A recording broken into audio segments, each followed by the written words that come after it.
Chosen one, listen carefully. The world has gone quiet for a reason. Even now, heaven stills the noise of everything around you so that you can hear what others cannot. This is not coincidence. This is divine timing. You have been called by name, and this moment has been written into your destiny since before the foundation of the world. The winds of the Spirit move. The veil between what is seen and unseen grows thin, and God whispers your name into eternity's air. You have felt it before, the strange restlessness that would not leave you, the heaviness in your chest, the ache that told you there must be something more. You thought it was anxiety, but it was awakening. For years you have carried the weight of divine purpose inside you, and now heaven has declared that it is time for that purpose to rise. You were never forgotten, never abandoned, never overlooked. You were hidden because heaven was still shaping you. Every disappointment, every betrayal, every season of silence was not punishment but preparation. You were being trained in the shadows for battles that require divine strength. The tears you shed were not wasted. They watered the ground of your calling. The rejection that once wounded you was actually God's protection. When people walked away, it was heaven making room for something greater to arrive. You have not missed your moment. Your moment has been waiting for your readiness.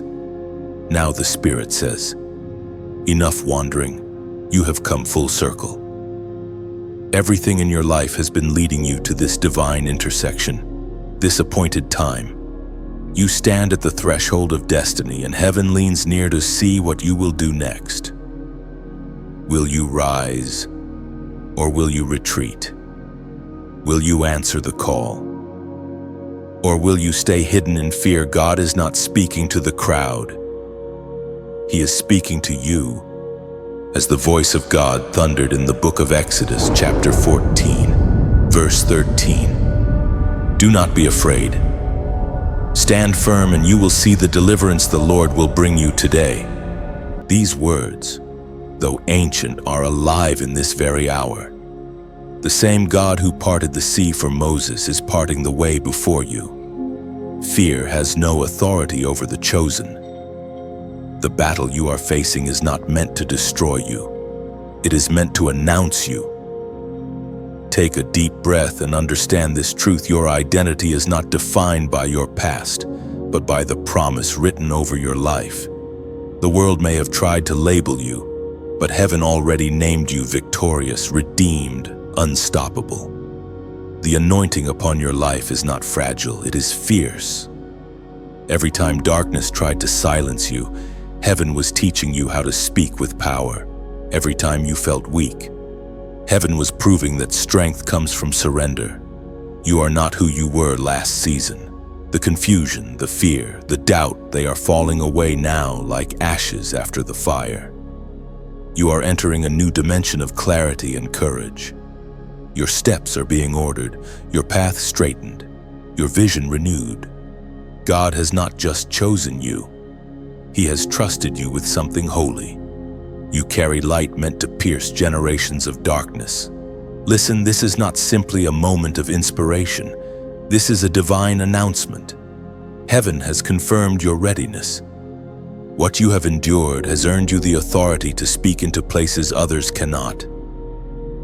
There is a divine assignment attached to your life that only you can fulfill. The question is not whether you are chosen, it is whether you will say yes. This is the moment to respond. If your spirit is stirring, if your heart is quickening, it is because heaven is calling for your agreement. Do not dismiss this as coincidence. This message has found you because it was sent for you. Destiny does not chase the unprepared, it reveals itself to the surrendered. If you feel the weight of these words pressing into your soul, stand firm. Make your decision known not only in thought but in action. Let heaven see your obedience. Like this message as your declaration that you receive this word. Share it so another wandering soul can awaken to their purpose. Subscribe to remain connected to the stream of divine revelation that flows from this place. And when you have done that, go to the comments and type 777, the number of divine completion, as your public yes to heaven's call. This is more than engagement, it is agreement. It is the act of a soul aligning with its Creator's design. Heaven watches your response, angels record your decision, and grace rushes to meet your obedience. You are not here by accident. The timing of this encounter is sacred. God has sent the gift you were destined to receive, the gift of awakening, the reminder of who you truly are. The world has yet to see the fullness of your purpose, but heaven already celebrates your becoming. The whisper found you long before you knew how to name it. In the quiet spaces of your life, when everyone else slept and your heart still ached with unanswered questions, that whisper kept returning. It wasn't a sound that entered through your ears, but through your spirit, soft, steady, and impossible to silence. It came in moments when you thought you were forgotten, moments when you wanted to quit, moments when you said, "God, if you are real, show me something." And the whisper answered, not always with words, but with presence. There is a mystery in how heaven communicates. God does not always shout through thunder or send signs in the sky. Sometimes He moves through the smallest flicker of peace, the unexpected warmth that touches your heart in the middle of chaos. That is how He found you. You thought it was coincidence, but it was divine pursuit. The voice of God had been chasing you since before you even knew how to listen. You remember those nights when the silence felt heavier than sound. The world was asleep, but you were wide awake, wrestling between doubt and faith. That was when the whisper came again, not to condemn you, but to remind you that you were never alone. The world told you that you were lost, but heaven was simply saying, "You are not finished." The whisper spoke of peace, of strength, of purpose. It spoke through pain, through loneliness, through the confusion that clouded your understanding. You could ignore it for a time, drown it in noise, or bury it under distractions, but the whisper would always return. It was patient, unwavering, familiar, as if the one who created you refused to let you disappear beneath the weight of your circumstances. You have wondered why that voice would not leave you alone. It is because you are marked. The divine does not pursue what it has not chosen. You are being called into remembrance, reminded of the covenant written over your life before you were even born. That is why every time you tried to walk away, something pulled you back. The whisper was never just guidance, it was evidence of divine ownership.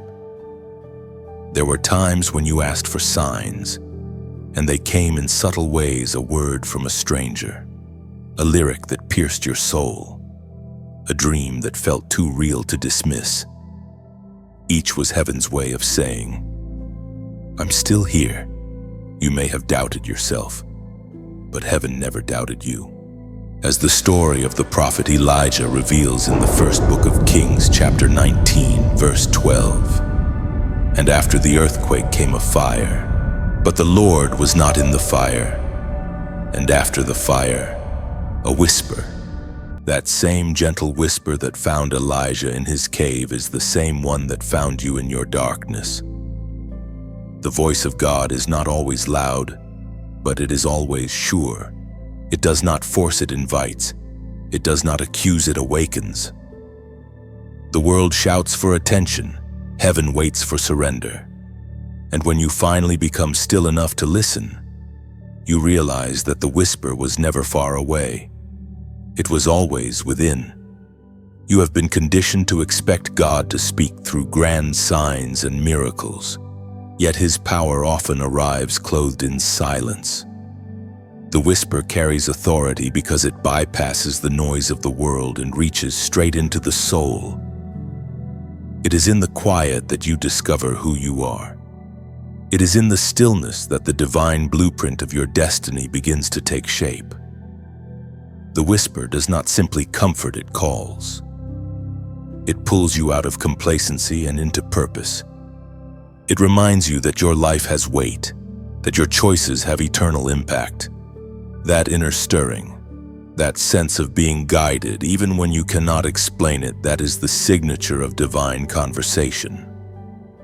The more you listen, the louder it becomes, not in volume, but in clarity.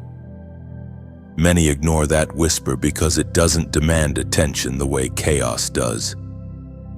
But you, chosen one, have learned to recognize it. You have learned that obedience to that still voice leads you to places strength alone could never take you. Every step you've taken that made no logical sense but brought peace to your spirit, that was heaven directing your path.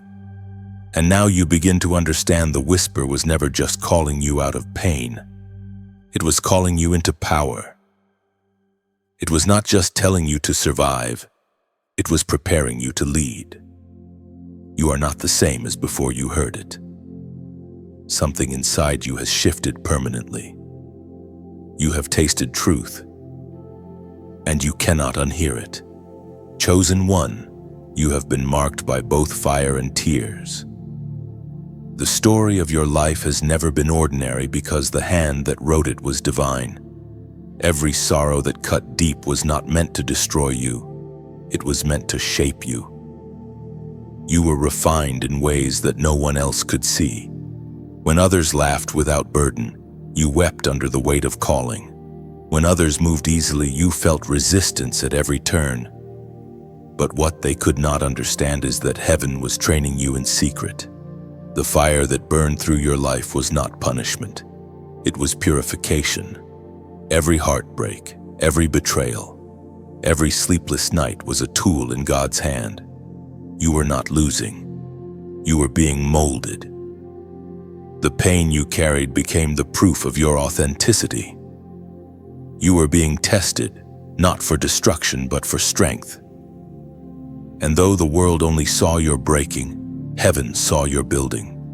There were moments you cried out, asking, "Why me?"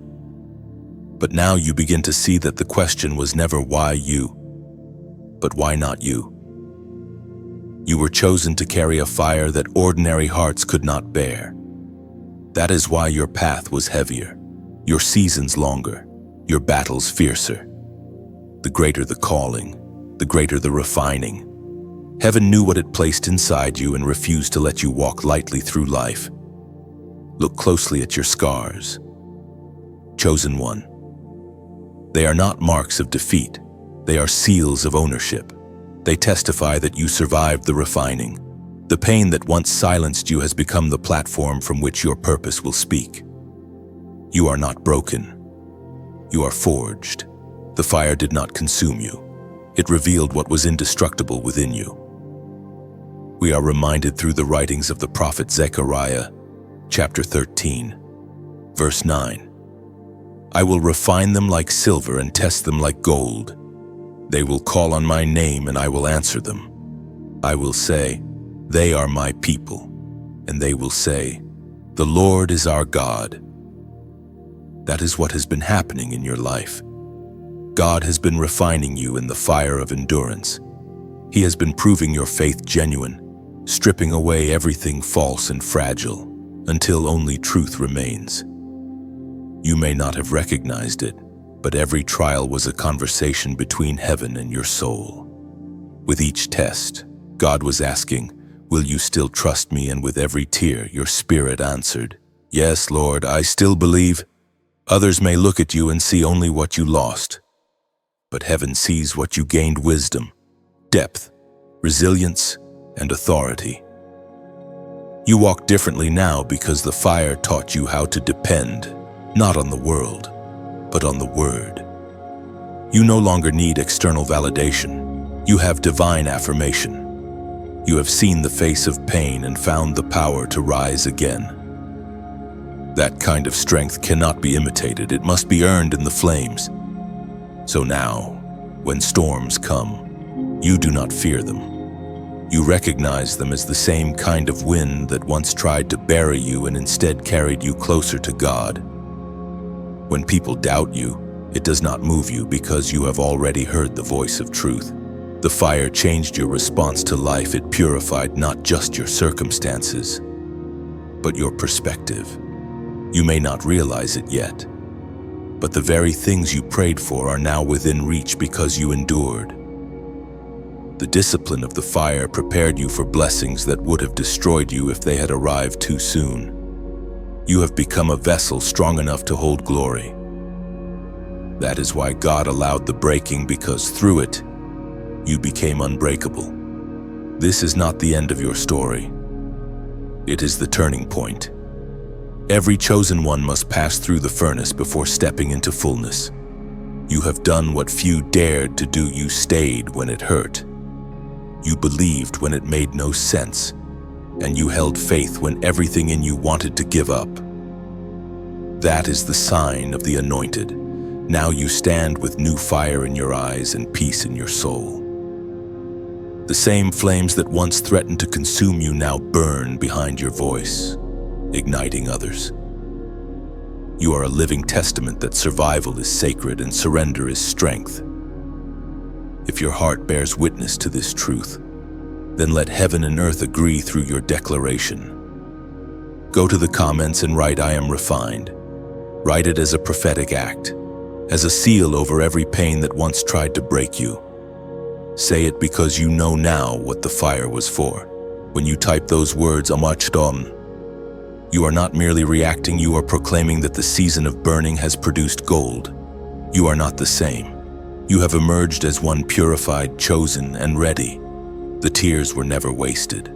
The fire was never cruel. Every flame was a signature of God's love, shaping you into the vessel you were destined to be. There is movement within you that cannot be explained by ordinary reason. It stirs quietly at first, like a small flame that trembles against the wind but refuses to die. This is the hidden gift awakening the divine seed that has been buried deep within your spirit, waiting for the appointed season to emerge. You have felt it before, in moments when you caught yourself dreaming beyond logic, when visions crossed your mind that seemed too vast for someone like you. That was not imagination, that was prophecy. The gift has always been there, planted long before the first trial touched your life. It was heaven's fingerprint on your soul, evidence that you were created for more than survival. But the gift needed darkness to grow. Seeds never bloom in sunlight, they germinate beneath the soil, unseen and surrounded by pressure.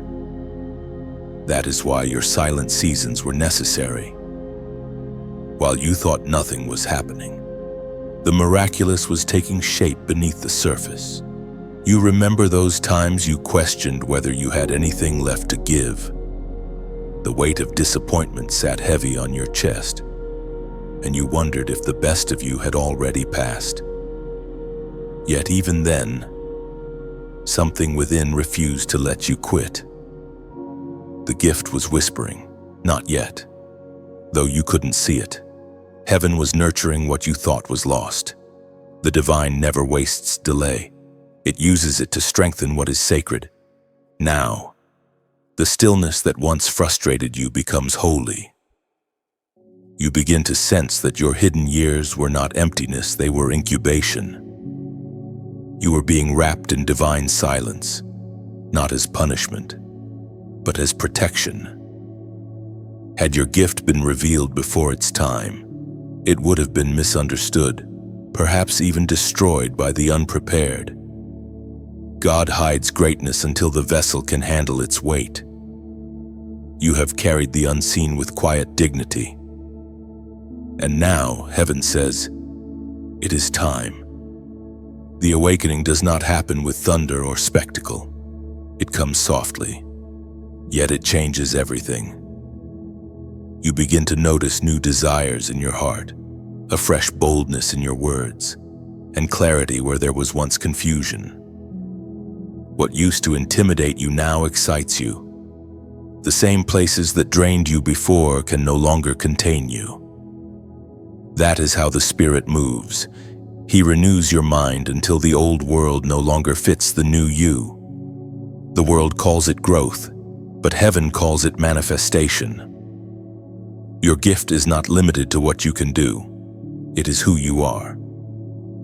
You carry divine resonance, the ability to shift atmospheres simply by being present. The same spirit that hovered over the waters in Genesis now breathes through you. You have seen glimpses of it in small ways, a word that encouraged someone at the right time, a prayer that changed a situation, an intuition that led to protection. These were not accidents. They were evidence of the divine stirring inside you. The gift was practicing through you, waiting for your awareness to catch up, as was revealed through the writings of the Apostle Paul in the second letter to Timothy, chapter 1, verse 6.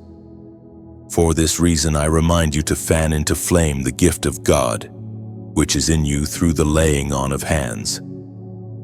That verse is not a reminder to someone else, it is God's command to you. Fan the flame. Do not let it die under fear or hesitation. Every time you speak truth, every time you love when it's hard, every time you forgive, the flame grows stronger. You are not called to be ordinary light.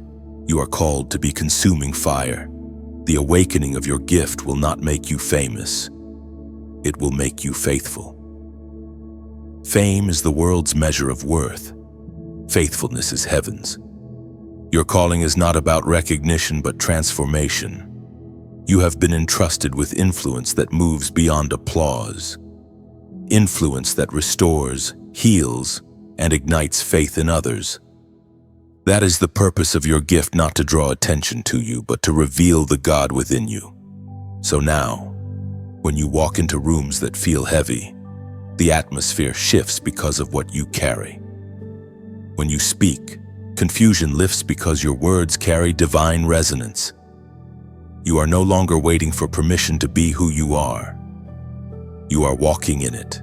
The hidden gift that once trembled now burns bright. This awakening marks a new rhythm in your life. No more shrinking, no more second-guessing. The same power that raised Christ from the dead now flows through you with intention. You are not a seeker anymore, you are a vessel. You do not chase light, you emanate it. Let this truth settle deeply: what God placed in you will not fail. It cannot be taken, duplicated, or diminished. It is eternal because its source is eternal. The world will soon see what heaven has always known, that your silence was not absence. It was preparation for revelation. The hidden gift has awakened, and nothing can put it back to sleep. Light begins to clothe you now, chosen one. It moves not from outside in, but from within outward. You can feel it, an invisible garment wrapping around your soul, heavy with peace and purpose. This is the mantle of light, the sign that heaven has placed divine authority upon your shoulders. It does not glitter with pride. It gleams with purity. It is not meant for display, but for service. All your hidden seasons have been preparing you for this robe. Every tear became a thread, every trial a stitch, every prayer a color in its weave. The mantle fits you perfectly because it was tailored through your suffering. It carries the weight of every yes you whispered to God when no one else believed in you. When you put it on, something shifts in the atmosphere. You don't need to announce it, because heaven already has. You have walked through darkness long enough to understand its language, and now your very presence translates light into places where hope has forgotten its own name. The mantle of light is not fragile, it is armor. It protects you from despair, from doubt, from the illusions of defeat. Wherever you walk, it declares to the unseen world, this one belongs to heaven. The book of Isaiah, chapter 61, verse 3 reminds us with ancient beauty, "They will be called oaks of righteousness, a planting of the Lord for the display of his splendor." That is what this mantle means. You are not decorated for your own glory, but rooted for God's. An oak does not rush to grow. It digs deep, unseen. while storms shape its trunk. And yet, when the season turns, it becomes shelter for others. That is what the mantle of light does. It makes you a place of refuge in a trembling world. Think of it as dawn breaking after a long night, when the first rays touch the horizon. The sky does not demand applause, it simply shines. That is your call to shine without striving, to bring warmth where hearts have grown cold, to stand tall without arrogance. You are not here to convince anyone. You are here to illuminate. But light requires stewardship. Oil keeps lamps burning, and in the kingdom that oil is love, humility, and generosity. If you hold tightly to the light only for yourself, it dims. When you share it through kindness, through words, through support, it multiplies. The mantle of light thrives in giving. Every time you extend a hand to help, every time you speak truth, every time you lift someone who has fallen, your mantle brightens. This is why divine partnership matters. Just as Moses' arms grew weary without Aaron and Hur, even the chosen need community to sustain their calling.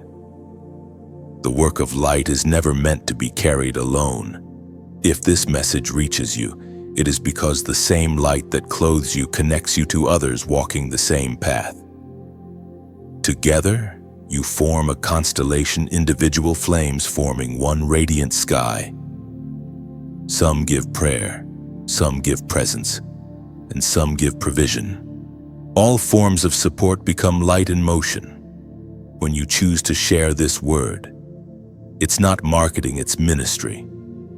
Each share is like lighting another lamp in the dark, passing flame from heart to heart. When you subscribe, it is not mere following, it is joining a movement of souls who refuse to let darkness dictate the narrative of their lives. When you like, you place your fingerprint on the story of light, affirming that this truth matters in a world desperate for hope. And for those who feel led to give, to sow back into the soil that is poured into you, consider it an act of watering the tree that shelters you. Donations are not transactions, they are testimonies. They say, I believe in this fire. I will help it keep burning. The mantle of light spreads through such unseen acts of faith, turning digital moments into divine impact. Do not underestimate these gestures. A seed planted in faith has a way of growing beyond imagination. What feels small in your hand becomes mighty in God's. This is how light travels, one faithful act at a time. Remember, chosen one. Your mantle is not a trophy but a torch. The world does not need your perfection, it needs your presence. Walk into each day as if you are carrying sunrise in your soul. Speak softly but carry fire. When others encounter you, let them leave warmer, lighter, changed. That is the evidence of divine clothing where you go. Shadows retreat, so continue to let the light flow through every action. Share the flame. Strengthen the circle. Sustain what sustains you. And when you look back one day, you will see that together. We did not just speak light, we became it. The mantle of light rests upon you now. Guard it, nurture it, and let it shine until the world can no longer deny that heaven has walked among them through you. Chosen one. The moment always comes when heaven tests the heart it is called. It is never a cruel test, but a refining one, a crossroads where obedience and hesitation meet face to face. You are standing there now.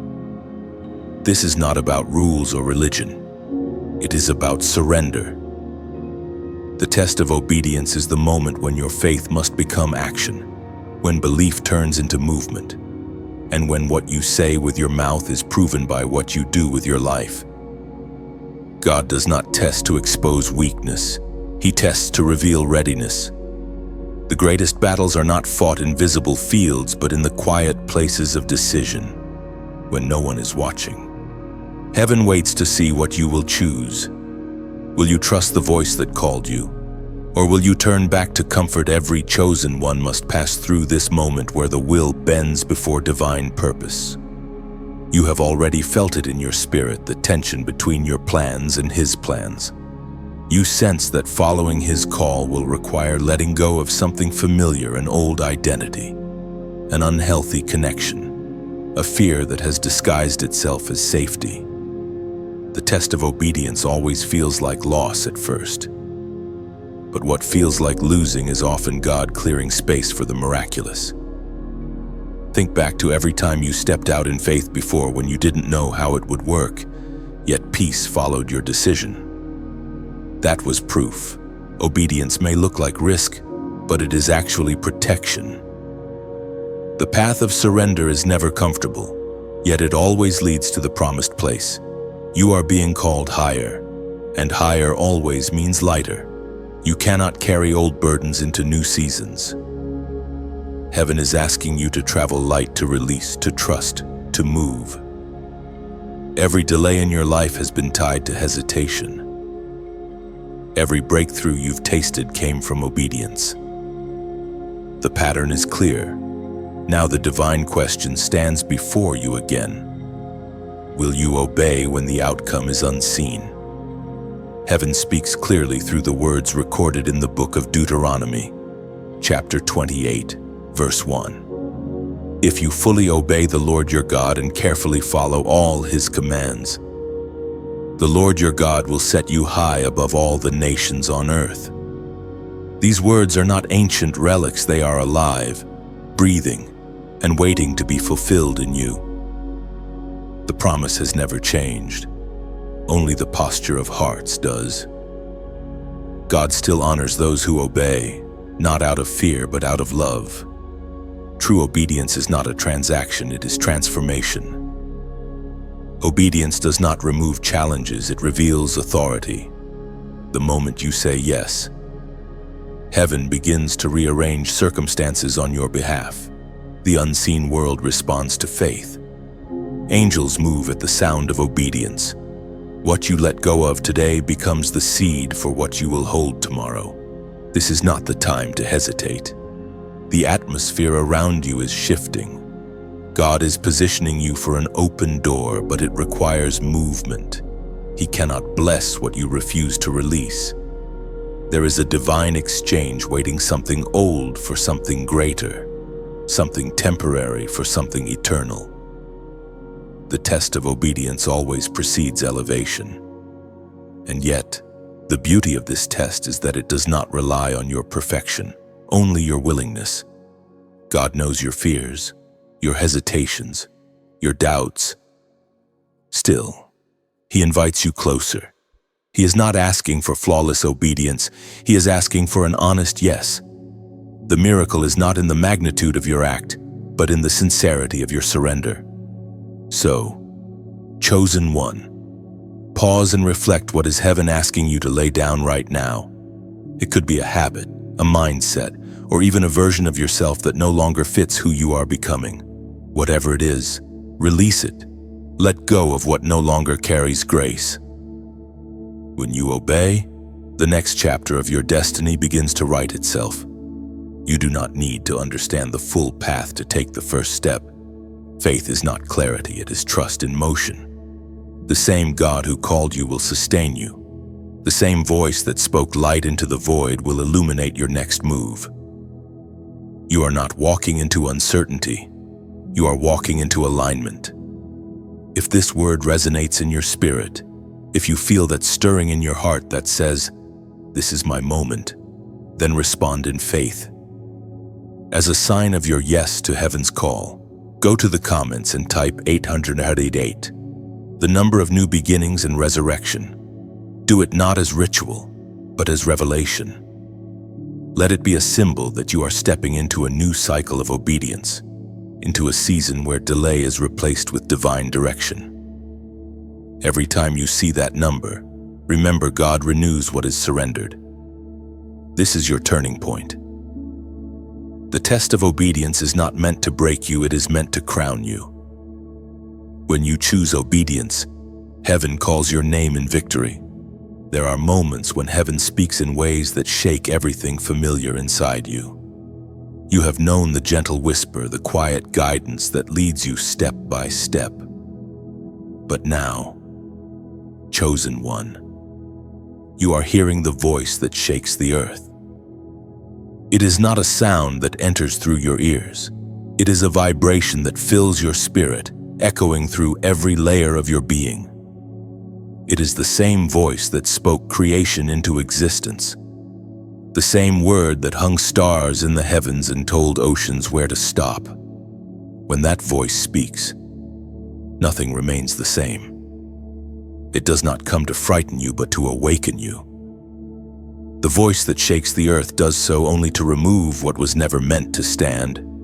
It breaks illusions, shatters false foundations, and exposes what has pretended to be truth. Many people run from that sound because it demands transformation, but the chosen recognize it as a call to become more than they were. The shaking is not punishment, it is alignment. You have felt it already, the relationships that suddenly shifted, the doors that closed without warning, the plans that unraveled even when you thought they were divinely inspired. You wondered if you made a mistake, but heaven whispers, "No, this is me." The shaking came not to destroy you, but to refine you. Anything rooted in fear cannot survive the voice of God. Only what is built on truth remains. You are standing in the middle of divine restructuring.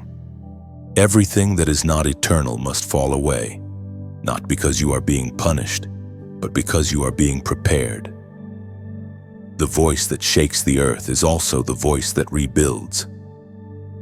When God speaks, He never tears down without the intention to create something stronger in its place. The shaking clears the ground for glory to rest. There is a strange peace that comes when you begin to understand this. The same tremors that once frightened you now feel like confirmation that heaven is near. You realize that it is not chaos, it is calibration. God is tuning your life to the frequency of His will. What once distracted you is being silenced. What once hindered you is being removed. What once defined you is being rewritten by divine sound. As the writer of Hebrews recorded in chapter 12, verse 26, "At that time His voice shook the earth, but now He has promised, 'Once more I will shake not only the earth but also the heavens.'" This promise still breathes truth today. The shaking is not random, it is prophetic. It means heaven is moving again. The same voice that called Moses from a burning bush and thundered over the waters of Jordan now calls you out of comfort into command. The voice does not speak to your fear, it speaks to your potential. It does not echo in empty space. It reverberates within you until obedience becomes instinct. You may feel disoriented, as if the ground beneath you has shifted, but that is because your roots are moving from soil to stone, from temporary places to eternal foundations. God's voice shakes loose everything false so that only faith can hold you. When you lose what you thought you needed, do not despair.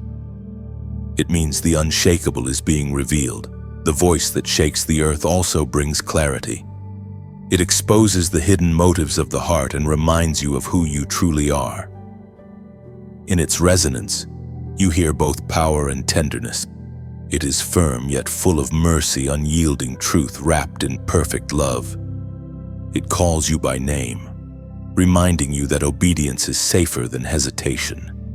You are not being scolded, you are being summoned. Every chosen one experiences this divine shaking before stepping into greater authority. It is the final test of trust. Can you still worship when your plans collapse? Can you still listen when the familiar voices fade? The voice of God will never compete with noise, it silences it. When you learn to hear through the tremor, you find the stillness inside the storm. What you feel now is not instability. It is divine construction. Heaven is rebuilding you to carry more glory. Each vibration of that voice removes what is heavy and replaces it with strength. Each word spoken into your life releases power that your mind cannot measure. You are being anchored, not uprooted. You are being established on something eternal. The shaking may continue for a while. Let it. Do not rush stability when God is still removing the unstable. Let Him break what cannot hold glory. Let Him replace it with what will last. The more you trust the voice, the stronger your foundation becomes. But when the shaking is finished, you will discover that what remains in your life cannot be moved again. And when you stand after the tremor fades, you will know that you have been changed not by fear, but by divine presence. The voice that shakes the earth has spoken inside you, and its echo will guide every step from this point forward. You are not lost in the tremor. You are being tuned to eternity's song. Listen still, chosen one. The shaking is only the beginning of the sound of glory. You can feel it before you see it, the pressure in the air, the tension that comes when darkness recognizes your awakening. The enemy has always known who you are, even before you knew it yourself. It is why your battles have been so personal, so relentless, so disproportionate to your visible position. You were never fighting ordinary opposition. You were wrestling with forces that saw the mark of heaven on your life long before you did. Enemies appear at the gate the moment destiny begins to move. It is not coincidence. It is a sign. The resistance you face now is proof of movement. The greater the calling, the greater the confrontation. And yet, you must remember this truth: darkness never attacks what does not threaten it. The presence of battle means the presence of power. The attacks may not come as visible warfare. Sometimes they arrive as fatigue that dulls your spirit, confusion that clouds your decisions, or temptation that whispers compromise in sweet tones. But behind every distraction, there is an ancient strategy to make you forget who you are. That is the enemy's first weapon: forgetfulness. If he can convince you that you are powerless, he never has to prove his strength. You have already seen his tactics. He tries to twist truth until it looks harmless, to make you question whether your faith still matters, to exhaust you until obedience feels optional. But you were not called to fight in your own strength. You carry authority that cannot be seen by mortal eyes. The very moment you believed, heaven placed a seal over your life, and that seal carries the weight of divine backing. Do not mistake the noise for victory. The louder darkness shouts, the more desperate it is becoming. The enemy knows his time is short. Every storm he sends is an act of panic, not power. The gate of your destiny cannot be overtaken because its foundation was set by God Himself. You stand as one guarded by heaven's armies. Even when you feel alone, you are surrounded by forces of light. Angels have been assigned to your path, not as decoration, but as defense. When you move in alignment, they move with you. When you speak in faith, they act on command. You are not walking through battlefields unprotected. You are marching under divine cover. The psalmist declared this mystery long ago in the sacred writings of Isaiah, chapter 54, verse 17. No weapon formed against you shall prosper, and every tongue that rises against you in judgment you shall condemn. This is the heritage of the servants of the Lord, and their righteousness is from me, says the Lord. Those words still burn with power. They are not poetic comfort, they are a covenant. No weapon formed does not mean no weapon will form. It means none will succeed. The weapons may be forged. The lies may be whispered. The attacks may come, but they will fail. Every plot against you will collapse under the weight of divine justice. You are covered by a heritage that cannot be canceled. Sometimes the gate of battle is inside you, the war between faith and fear, surrender and control. But even there, the victory is already written. The same Spirit that raised Christ from the dead dwells within you, silencing the accuser's voice with truth. When you stand in peace, you are already winning. When you choose love instead of retaliation, heaven applauds. That is how chosen ones fight through alignment, not aggression. Every enemy, visible or invisible, serves a purpose. They sharpen discernment, strengthen endurance, and expose what needs healing. Without opposition, power remains untested. Without resistance, light does not reveal its brilliance. So even now, thank God for the battles, because they are training your hands for war and your heart for wisdom. You will notice that as you grow stronger, some conflicts no longer reach you. That is not because the attacks stopped, it is because you have risen above their reach. Spiritual altitude changes everything. From the mountain of revelation, the noise at ground level fades. You begin to see that the gate was never meant to trap you, it was meant to announce you. Every hero of faith met their enemies at a gate. David faced Goliath before becoming king. Daniel faced lions before ruling nations. Esther faced death before saving her people. Each battle was a bridge to a greater assignment. So do not curse your conflict, bless it. It is the proof that you have entered a new level of purpose. Stand tall now, chosen one. Do not fear the darkness that gathers, it only gathers where light is strong. You have nothing to prove and nothing to hide. You walk as a conqueror, wrapped in unseen fire. Every step you take sends ripples of light into unseen realms. Let the enemy watch. Let the gate tremble. You are moving under orders from heaven, and nothing formed against you will prevail. There comes a moment when everything you have endured begins to make sense, not because the pain disappears, but because you finally see purpose hidden beneath it. The air around you feels different, charged with quiet expectation. Something shifts inside. It is not a loud explosion, but a steady turning. This is the prophetic turning point. Chosen one, the sacred hinge between who you were and who you are becoming. All the battles, all the nights of questioning, all the long silences, they were not wasted. They have brought you here, to this threshold of revelation. You are standing in a moment when heaven realigns your story.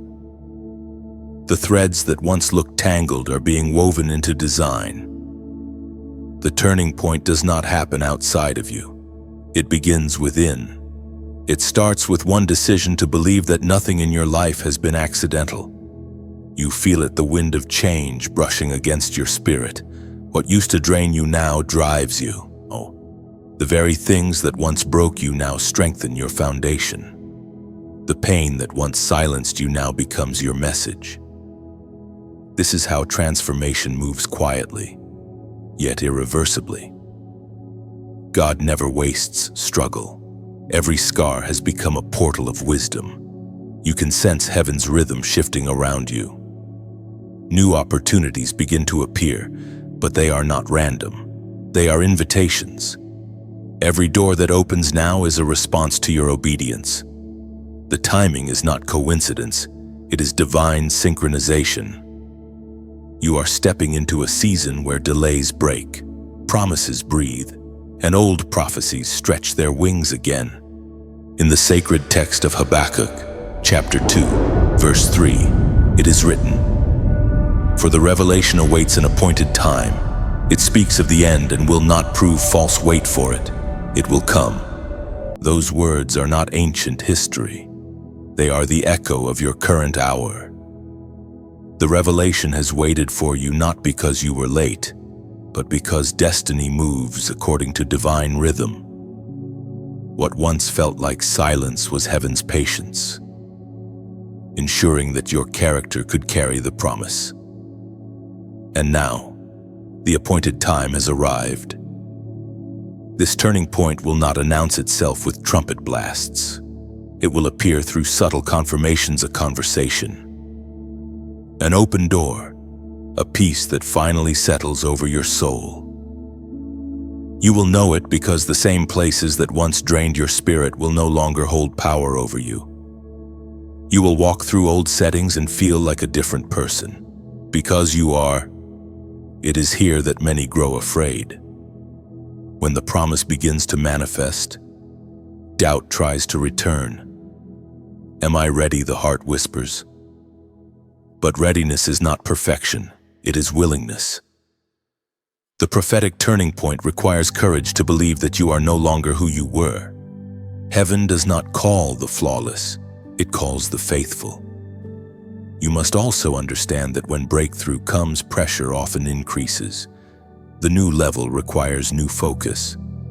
Some connections will fall away, not in anger, but in order. You are being repositioned for impact. The shift may feel uncomfortable, but it is sacred. The hand of God is rearranging your surroundings to match your new assignment. Every divine turning point carries both promise and parting. Something must leave so something greater can enter. The earth itself models this. Old leaves must fall for new ones to grow. When you release what no longer fits, the new can finally find you. Look closely at your present circumstances, and you will see signs of this unfolding. Patterns are changing. Your spirit no longer tolerates what it once accepted. You crave depth, truth, alignment. That longing is not random, it is your spirit recognizing its season. You are not just stepping into purpose. Purpose is stepping into you. And in this sacred moment, heaven leans close to ask for your response. The turning point is never passive. It requires participation, a declaration, an acknowledgement that you recognize what God is doing. Words have power. What you speak becomes a seed for what will grow next. If this message stirs something within you, if you feel that subtle confirmation that says, "This is me, this is my hour," then let your soul respond. Go to the comments and write, "I am ready." Write it not as repetition, but as revelation. Those 3 words are not about readiness for tasks. They are about surrender to timing. When you declare, "I am ready," you are saying, "I no longer resist what God has already prepared." It is your agreement with divine alignment. This is your prophetic turning point. The old cycle is ended. The new one begins. Heaven has set the stage. The script is unfolding, and you are stepping into your scene. Do not fear the change. It is not chaos. It is choreography. Every piece is moving exactly as it should. You are standing at the threshold of manifestation. Breathe deeply, lift your head, and know this truth: what was once delayed will no longer be denied. The revelation has arrived, and you are ready to walk in it. You begin to understand now that being chosen is not a reward. It is a responsibility. You are not called merely to feel inspired. You are called to act, to build, to bring heaven's blueprint into earthly places. Chosen for kingdom work. You carry more than dreams, you carry assignments. The world may not recognize you, but heaven knows your name, and every step you take is a ripple in eternity. Your calling will not always look grand in the eyes of people. Sometimes it will look like patience when you could have reacted, compassion when you could have judged, faithfulness when no one applauds. The kingdom advances through small, consistent acts of obedience. Every quiet yes adds a stone to the foundation of divine purpose. That is how God builds his kingdom, one surrendered life at a time. The weight of the assignment can feel heavy at times. You may wonder whether your efforts matter, whether your prayers are heard, whether the seeds you plant will ever grow. But you must understand this: God does not measure success as the world does. He measures faithfulness. The kingdom moves through unseen acts through those who give, serve, and love without demand for recognition. In the Gospel according to Matthew, chapter 9, verse 37, it is written, "The harvest is plentiful, but the workers are few." These words are not merely a statement, they are a summons. The harvest is not crops in a field, it is hearts ready for awakening, minds prepared for truth, souls longing for light. You, chosen one, are a worker in that divine harvest. Every prayer, every message, every act of generosity waters the soil of someone else's miracle. Imagine the kingdom as a vast vineyard. Some plant, some water, some prune, and others gather the fruit. Each role matters. If even one hand refuses to work, the harvest suffers. You are one of those vital hands. Your presence in this space is not casual, it is covenant. The light within you is meant to touch others, and that requires both courage and connection. That is why these words find you today.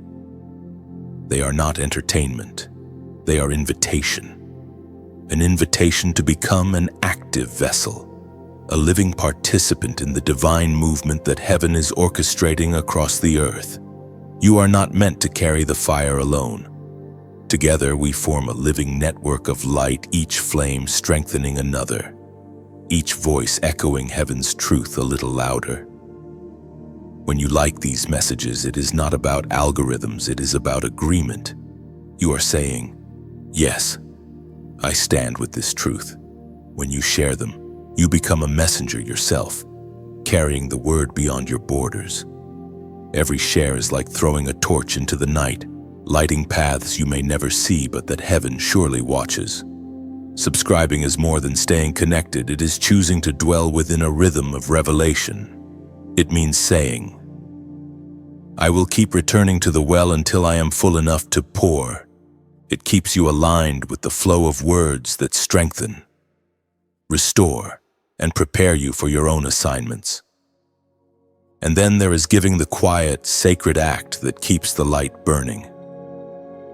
Donations are not transactions, they are testimonies.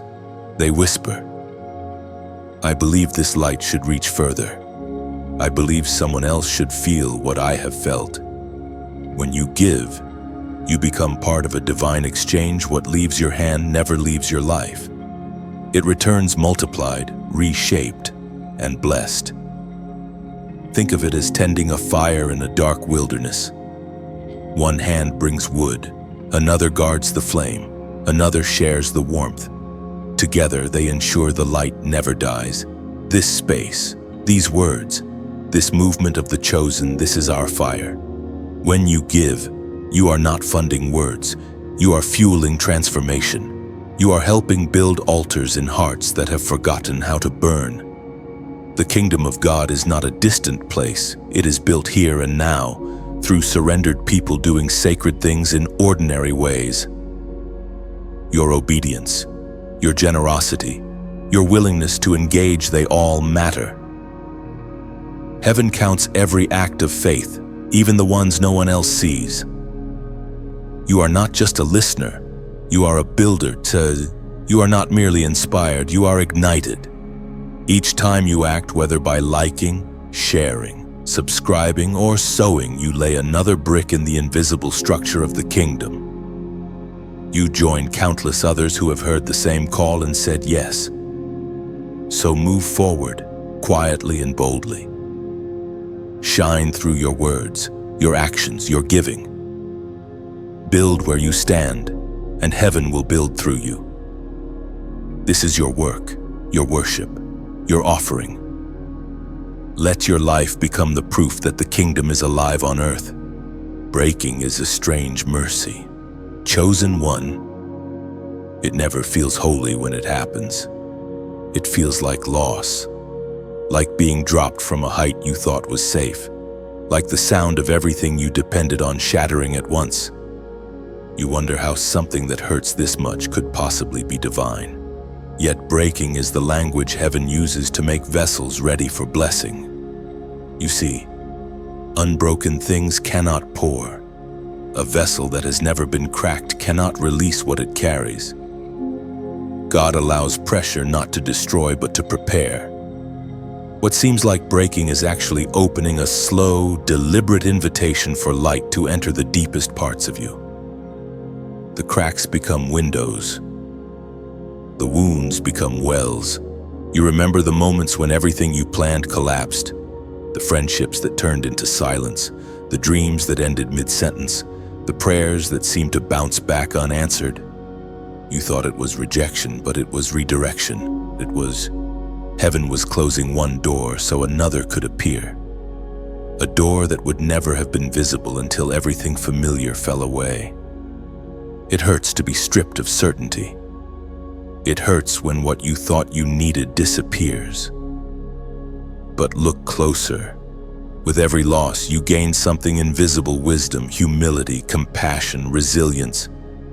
You began to see the world differently, to feel for others who are hurting, to recognize pain not as punishment but as preparation. That awareness itself is proof of transformation. We are reminded through the writings of David in the book of Psalms, chapter 34, verse 18. The Lord is close to the brokenhearted and saves those who are crushed in spirit. Those words are not poetic comfort, they are spiritual geography. The presence of God does not live far from pain, it lives inside it. When you felt most abandoned, He was closest. When you thought no one saw your tears, heaven counted every one of them. Brokenness becomes the meeting place between divine strength and human fragility. It is here, in this fragile space, that blessing begins to form.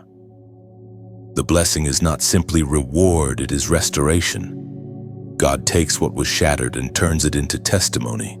He rebuilds, but never the same way.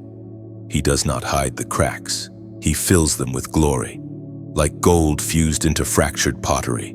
His grace makes the broken more beautiful than the original. You emerge different, softened, deeper, wiser. The world teaches you to hide your scars, but heaven calls them credentials. They prove endurance. They declare that you have survived what should have destroyed you. That's what makes you dangerous to darkness. You have seen it all, and you are still standing.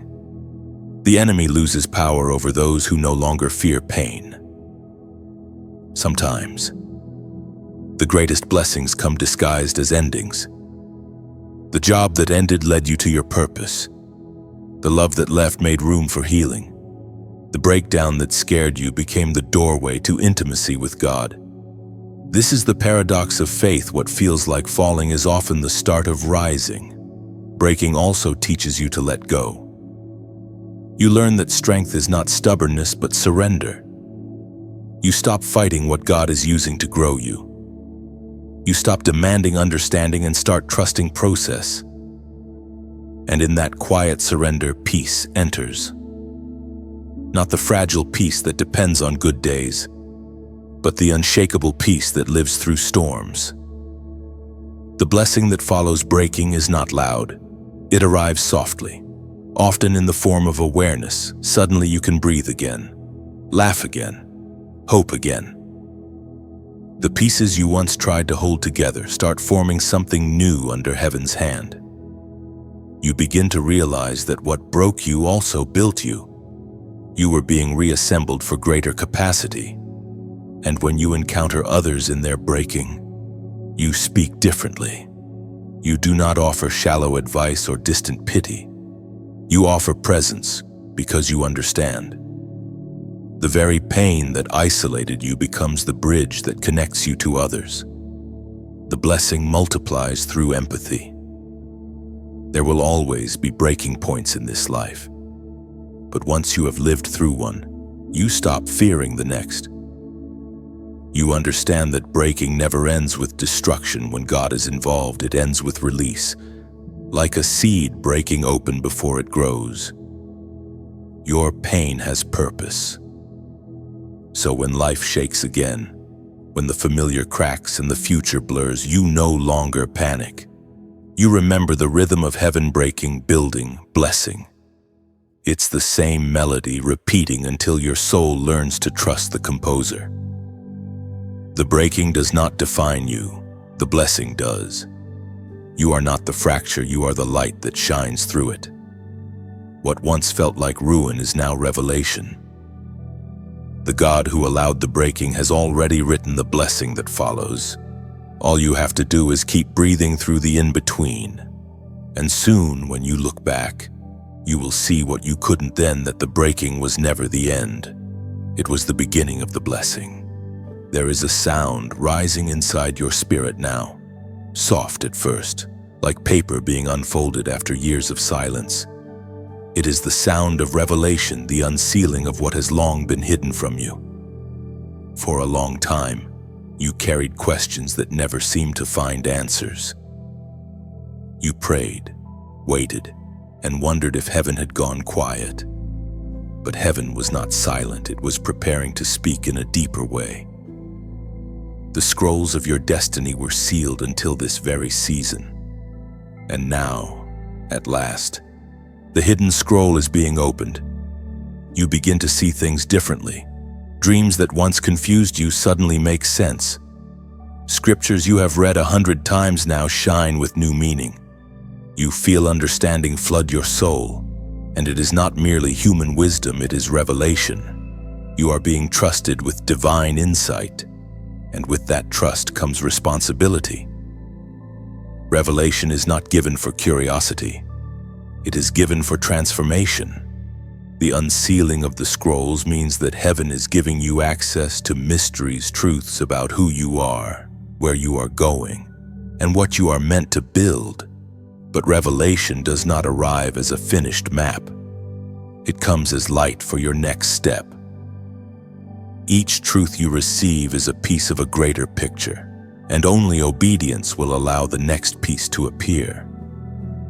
This is why God reveals in stages, so that you will walk by faith, not by sight. The Apostle John saw this moment in his vision as recorded in the book of Revelation. Chapter 5, verse 9. You are worthy to take the scroll and to open its seals, because you were slain, and with your blood you purchased for God persons from every tribe and language and people and nation. There are moments when this unveiling feels overwhelming. The knowledge of destiny can weigh heavy. You may question your worthiness, asking, why me? Why now? But heaven does not reveal what you cannot handle. If revelation has come, it means you are ready. It means you have been refined enough to see clearly, to discern truth without pride, and to act on what is shown. Revelation also brings separation. As your understanding grows, not everyone around you will comprehend it. Some will misunderstand your conviction, others will resist your clarity because it challenges their comfort. Do not let that trouble you. Revelation will always divide the familiar from the faithful. It will isolate you before it elevates you. Guard what you are receiving. Not every insight is meant to be spoken immediately. Some revelations are meant to mature in silence. Joseph learned that lesson when he shared his dream too soon and found himself in a pit. Revelation must be nurtured until it becomes manifestation. Hold what God reveals with reverence, and He will trust you with more. At times, revelation will expose old wounds or unhealed places in your heart. It does not come only to inform, but to transform. God cannot build on what has not been cleansed. The unsealing of your scroll means you are being purified in truth. Do not fear that process. The light that reveals also heals. You will notice that your prayers begin to change. Instead of asking for escape, you start asking for wisdom. Instead of seeking signs, you seek strategy. This is the sign of maturity, the transition from needing miracles to becoming one. The hidden scroll unseals not just knowledge, but identity. You realize that you were not merely chosen to know divine things. You were chosen to embody them. And as these truths rise in you, heaven watches for your response. Revelation is always an invitation to align, to obey, to step into the next dimension of purpose. It is not given to impress, but to activate. Every time you receive insight, heaven waits to see what you will do with it. Will you hide it, or will you live it, chosen one? If your heart stirs as these words find you, if you feel that familiar warmth that says, "This is for me," then take a moment and mark this awakening. Go to the comments and write 1111. Write it not as superstition, but as declaration. The number 1 represents unity, unity of purpose, unity of will, unity with heaven's plan. Writing 1111 is your way of saying, "I align with revelation. I walk in light. I receive what has been unsealed." It is a seal of agreement that the scroll of your destiny will no longer remain closed. This is your hour of unveiling. What was once concealed is now being revealed. Heaven is trusting you with mysteries not to impress others, but to illuminate the path for those who come after you. Guard what is sacred, walk in what is revealed, and live as one who has read the scroll of their own destiny.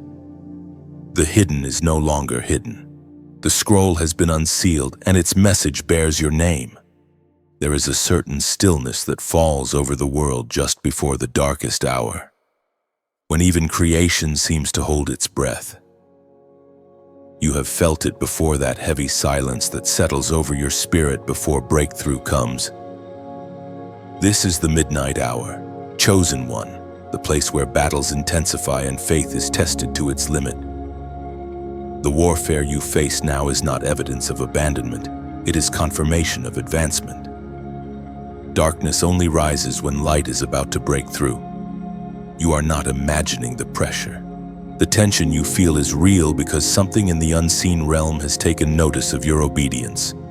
When heaven begins to move through you, the adversary responds. The opposition you encounter is not about your past, it is about your potential. Hell fights hardest against those who are about to shift generations. The warfare of the midnight hour is designed to make you doubt what God has already spoken. It whispers, "Nothing's changing. You're wasting your faith. You're alone." But those are lies meant to cloud your vision. The truth is that God does his deepest work in darkness.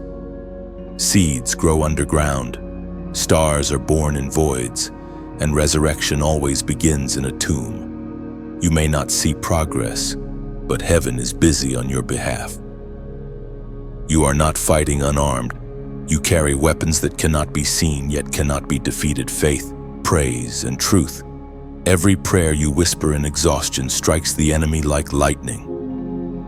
Every time you choose peace over panic, you wield a sword sharper than despair. Your quiet endurance is louder in heaven than the shouts of any adversary. There are angels at work around you right now. Their movement is subtle but unstoppable. When you feel sudden strength in weakness or unexpected calm in chaos, it is because heaven's army has drawn near. The warfare is never fought alone. You are surrounded by witnesses and warriors, all aligned with your victory.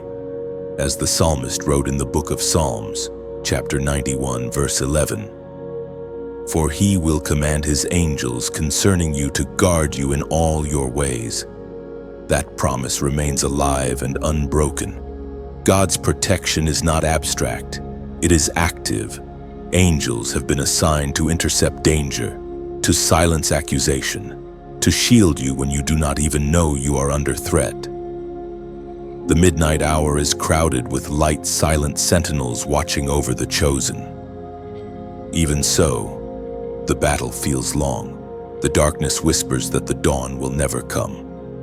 But remember, chosen one, midnight is not permanent. It is a passage. It is the final threshold before morning. What you endure in this hour will become the strength you walk with in the next. Every moment you choose to trust in the unseen, you are turning shadows into testimony. There is a rhythm to this warfare. Pressure builds, hearts waver, tears fall, and then, suddenly, peace. It comes like wind through the branches, carrying assurance that you are not forgotten. You may not see the sunrise yet, but it is already written. Time itself cannot prevent what God has promised. In these moments, prayer becomes more than words, it becomes breathing. Each sigh, each tear, each whisper of faith becomes incense rising to heaven. God reads your silence as clearly as your speech. You do not have to shout to be heard. The one who guards you never sleeps. Remember this, the presence of battle means the presence of destiny. You are not being punished. You are being promoted. Every chosen one walks through their midnight before stepping into their morning. It is not defeat, it is the divine curriculum for power. You are learning to hold peace while surrounded by noise, to walk by faith when sight fails, to trust the promise when proof is nowhere to be found. Do not curse the night. It is here that the deepest intimacy with God is born. When everything else fades, His voice becomes clearer. In the stillness, you learn to discern direction. In the silence, you begin to hear your own soul echo His truth. Midnight does not come to destroy you, it comes to reveal you. When morning finally arrives, and it will, you will not rise as the same person who entered the night. The fear that once controlled you will have lost its power. The doubts that once consumed you will be replaced by unshakable confidence. You will emerge from the darkness carrying authority that only battle can produce. The warfare in the midnight hour is not without meaning. It is the birthplace of revelation, the forge of courage, the test that turns chosen ones into warriors. When the shadows stretch long, remember they stretch only because the light behind them is growing stronger. Hold your position, keep your peace. The night may be long, but the promise still stands, light always wins. In the silence that follows battle, you begin to understand what the long nights were shaping inside you. Pain has a way of refining what words cannot. It chisels away the unnecessary, leaving only truth behind. Now, as the echoes of the midnight warfare fade, something glimmers quietly in the distance. It is not the reward of victory, it is the crown forged in silence. For a long time, you mistook silence for absence. You thought that heaven's quiet meant you were forgotten, but now you know better. The silence was sacred. It was the forge where patience was hammered into strength, where humility learned to breathe beside hope. Heaven was not ignoring you. It was perfecting you. Every unanswered prayer was a tool shaping your crown. The crown is not made of gold or jewel. It is made of endurance. Every moment you kept believing when faith felt foolish added another thread of glory. Every time you refused to become bitter, your crown gained weight. The crown forged in silence carries the radiance of resilience, light born from long endurance. You were being tested not to prove your weakness, but to reveal your depth. The silence stripped you of the applause of people so you could learn to hear the approval of heaven. It taught you to walk by faith, not by noise. It was never punishment. It was preparation. The quiet was where your roots deepened. James, the servant of God, wrote these eternal words in his letter. Chapter 1, verse 12.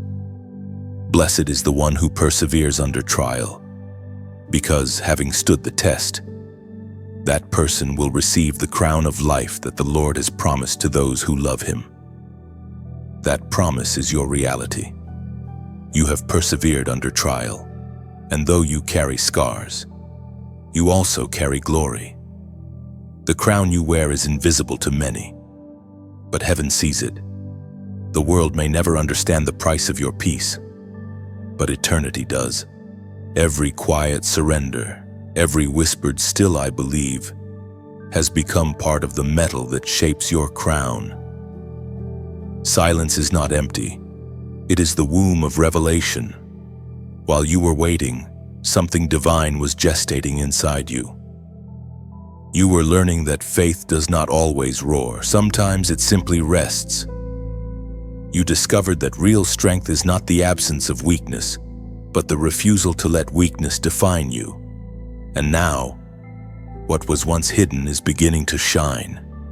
The crown forged in silence does not sit easily. It is heavy because it carries story.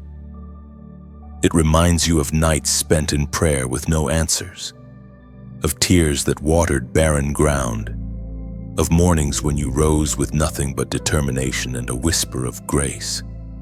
The weight you feel on your spirit is not burden, it is authority. This authority is not loud or forceful. It moves quietly, with dignity.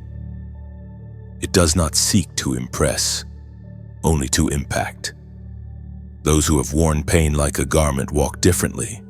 They do not rush to speak, they listen. They do not fear storms. They have learned to dance in rain. They are no longer shaken by rejection because they know who holds their acceptance.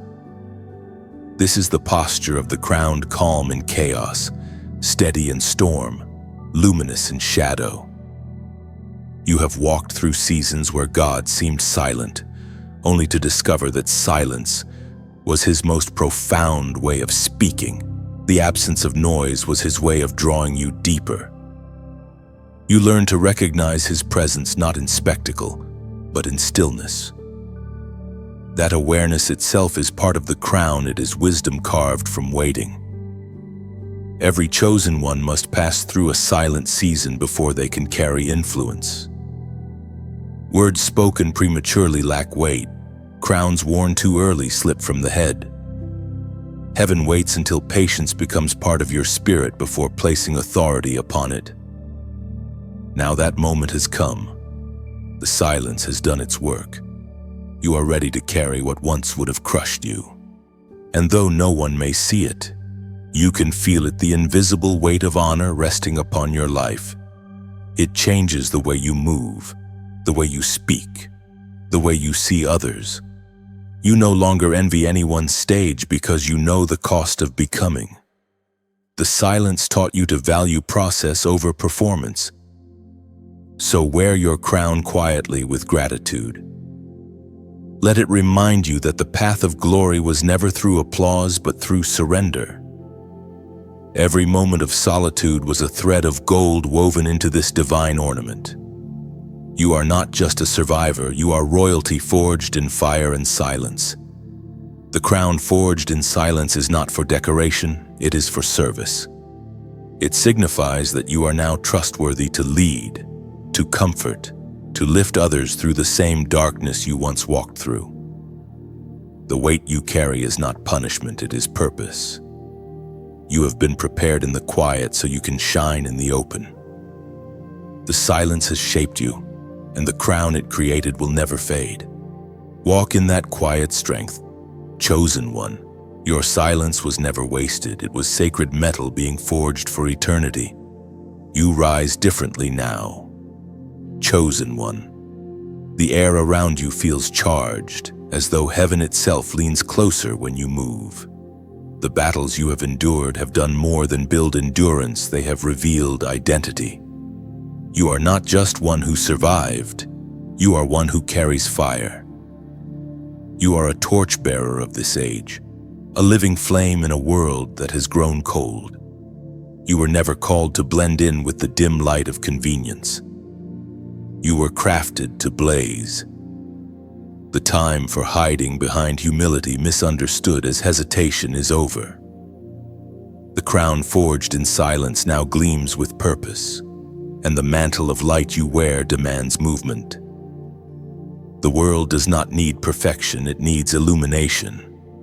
Wherever you step, darkness must adjust. A torchbearer is not defined by comfort but by clarity. Fire does not ask permission to burn, it consumes whatever it touches. That is what the Spirit has done within you. The fears that once paralyzed you have been turned into fuel. Every scar has become kindling. You no longer burn with pain, you burn with purpose. You are walking proof that surrender leads to strength.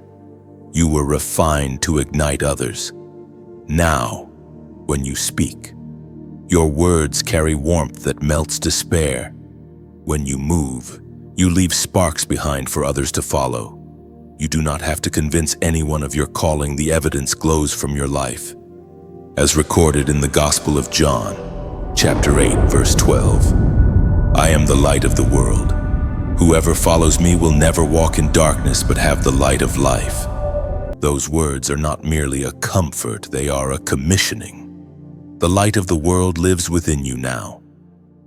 You are not here to imitate brightness. You are here to carry it. Think of yourself as a lighthouse standing on the edge of a stormy coast.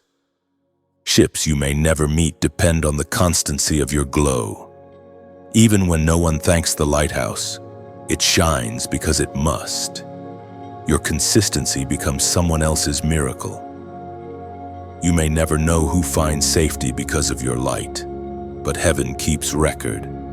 Yet even light must be tended. A torch dims when neglected.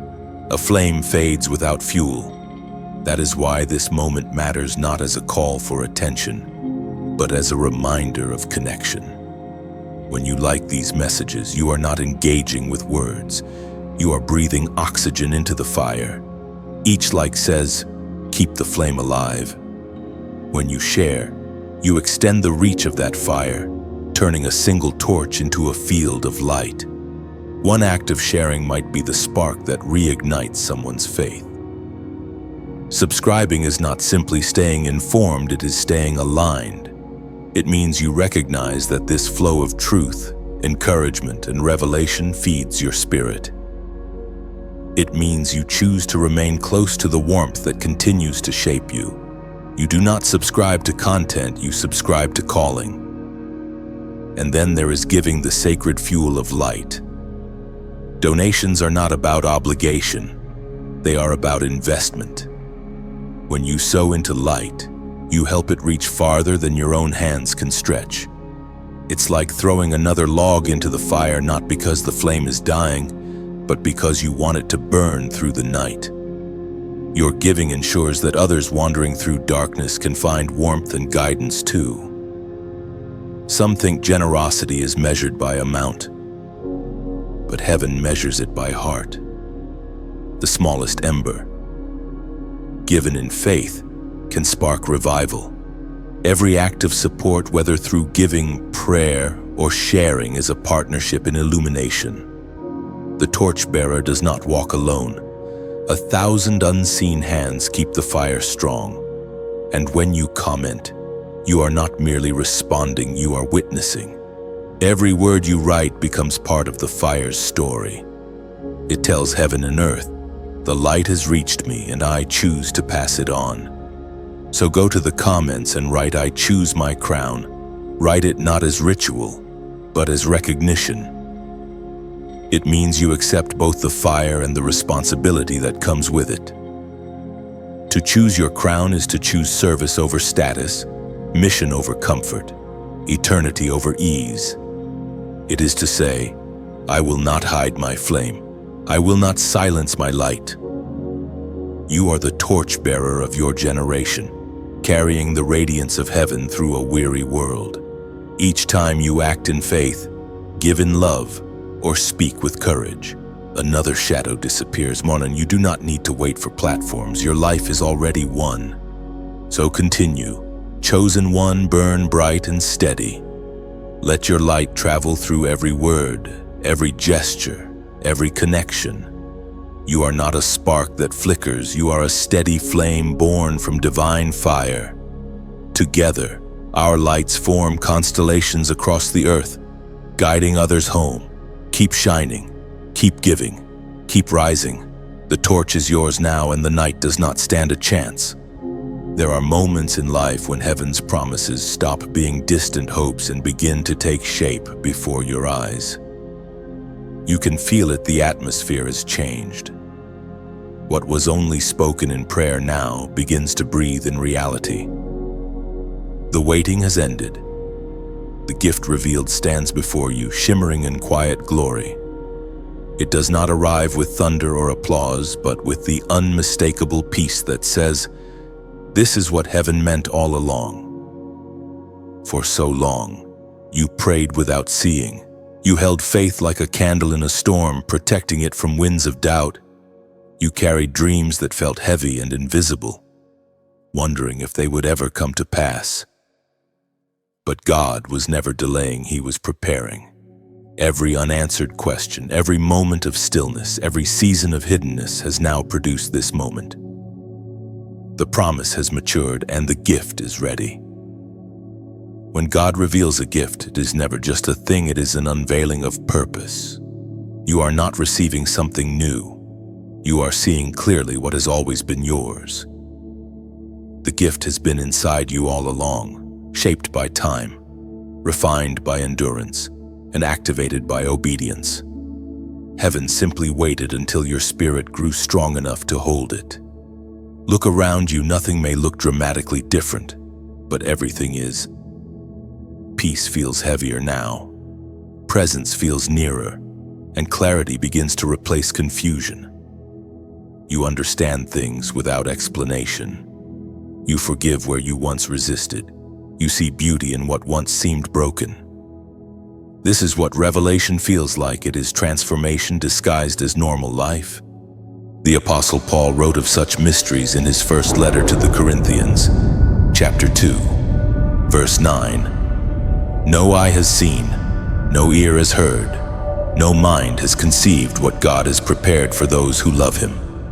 Those words have come alive in you. The unseen is becoming seen. What God prepared long before your first breath is now unfolding through your obedience. The gift revealed is not random favor. It is fulfillment of divine timing. You may ask, why now? Because timing in heaven is never rushed. The promise must meet maturity before it manifests. Had the gift arrived earlier, it might have overwhelmed you. But now, after all the refining, you are ready to receive without fear, to carry without pride, and to give without condition. The gift is not reward, it is responsibility. The gift revealed often looks like clarity of purpose. You begin to know where to go, what to say, how to serve. The hesitation that once clouded you fades. The spirit within becomes compass and courage, guiding your every move. This is not ambition, it is alignment. You are walking in rhythm with heaven's pulse. You will notice that even your definition of blessing has changed. You no longer chase possessions or validation. You crave peace more than applause. You seek impact more than comfort. This shift is the evidence that the gift is real. When heaven entrusts you with revelation, it also transforms your desires to match its character. And though this new chapter glows with fulfillment, do not think it means the end of trials. Every revealed gift attracts both favor and friction. Light always draws attention, both from those who are drawn to it and those who fear it. Yet you need not worry.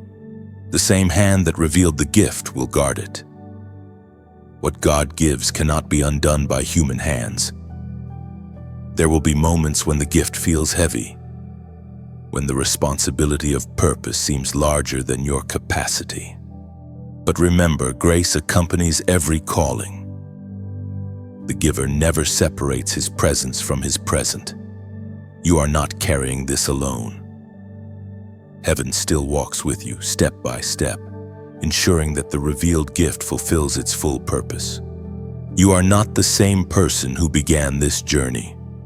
You have been refined by fire, shaped by silence, and strengthened by faith. You have learned that divine gifts are not about what you hold, they are about what holds you. Peace now guards your heart where anxiety once lived. Purpose now guides your days where confusion once reigned. The gift revealed will continue to unfold layer by layer like a sunrise spreading across the horizon. What begins as a quiet glow will soon light entire landscapes of your life. It will draw others toward truth without you needing to prove anything. You will simply walk, and light will follow. And when people look at you and wonder what changed, you will smile because you know the change did not come from outside. It rose from within. The gift was there all along, waiting for obedience to unlock it. Chosen one, this is the hour of unveiling. The seed has become a tree, the promise a presence, the whisper a word fulfilled. Walk gently, but walk boldly. What God has revealed in you is meant to transform everything around you. The journey that began with a whisper now ends with a commission. You have walked through silence and fire, through waiting and awakening, and now you stand at the edge of eternity's echo. The gift has been revealed, the mantle settled, and the time of testing has given way to the time of sending. Heaven's purpose over your life is no longer a hidden promise, it is a living command. You are no longer just the one chosen to receive. You are the one chosen to go. The eternal commission begins here, in the quiet certainty of your spirit. You can feel it, the holy weight of responsibility resting upon your shoulders.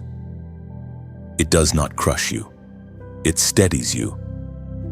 For the first time, you understand that the purpose of being chosen was never about status.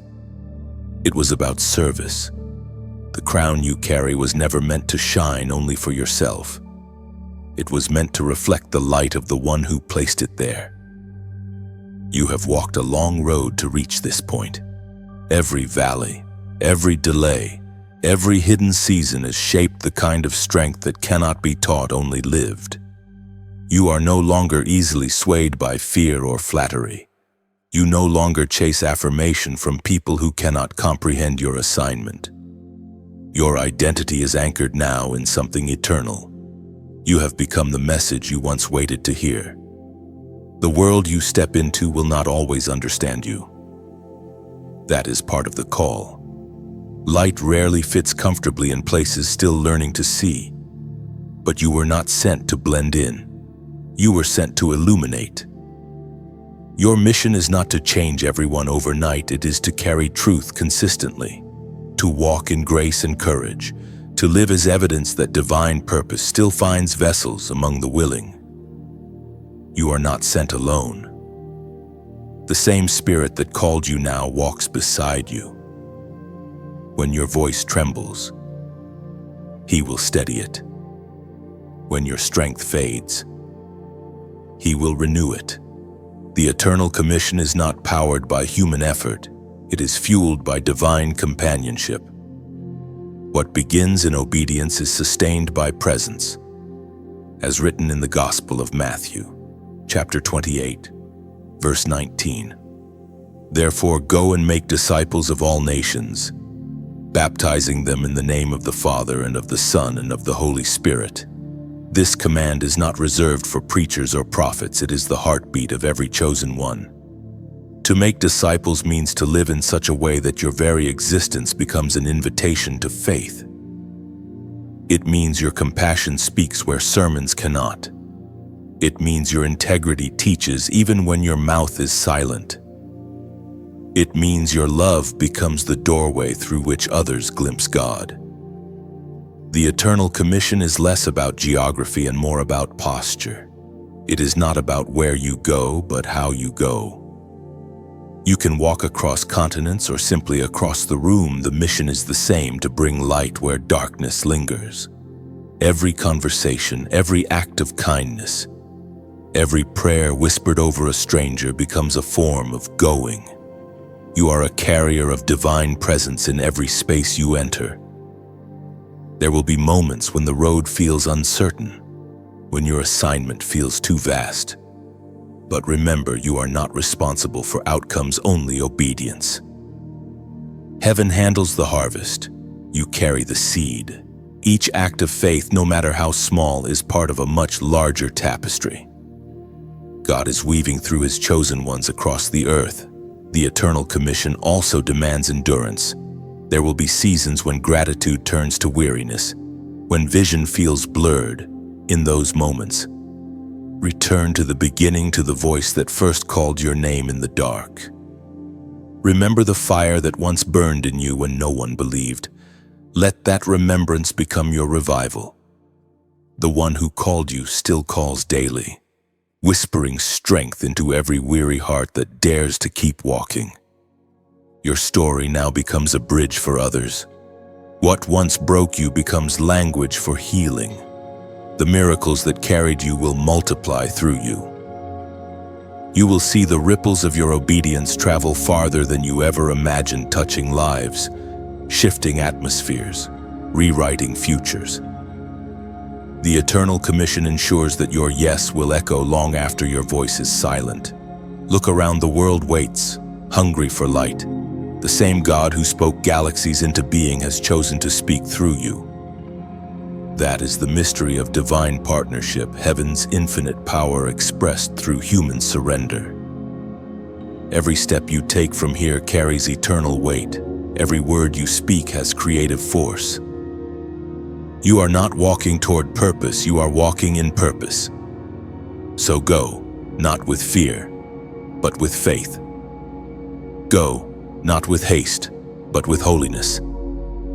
You have been chosen, tested, refined, and revealed for this. The Eternal Commission is your inheritance, your mission, your legacy. And as you move forward, remember the one who sent you walks with you still. And now, beloved chosen one, the circle closes where it first began. What started as a whisper has become a voice. What began as a spark has become a fire. You have walked through revelation, refinement, and release. You have felt heaven's pulse in your chest, and you know this was never random. You were meant to find these words, meant to awaken, meant to rise. Every section of this journey has built toward this moment, not the end, but the continuation. The story does not stop here. It lives through you now. The divine message you have received is not only for keeping, it is for carrying. You are no longer just a listener. You are a living echo of heaven's call. The world around you is waiting for the light you now hold. If this journey has stirred your spirit, if it has spoken truth into your silence, let heaven see your agreement in simple ways. Like this message to affirm that your soul heard what it was meant to hear. Share it so another wandering heart might awaken to their own divine call. When you comment, write from your heart something true, something real, something that says, "I'm awake now." Let your words join the thousands of others who are stepping into their purpose. And if this space has become a sanctuary for your spirit, then subscribe not out of habit, but out of hunger. Stay connected to what keeps your faith alive. Every time you return, the flame grows stronger and the family of light grows larger. Your story is only beginning, and heaven rejoices to see you walk in the fullness of it. Go forward in faith. Carry the light boldly and remember this message found you because it was written for you.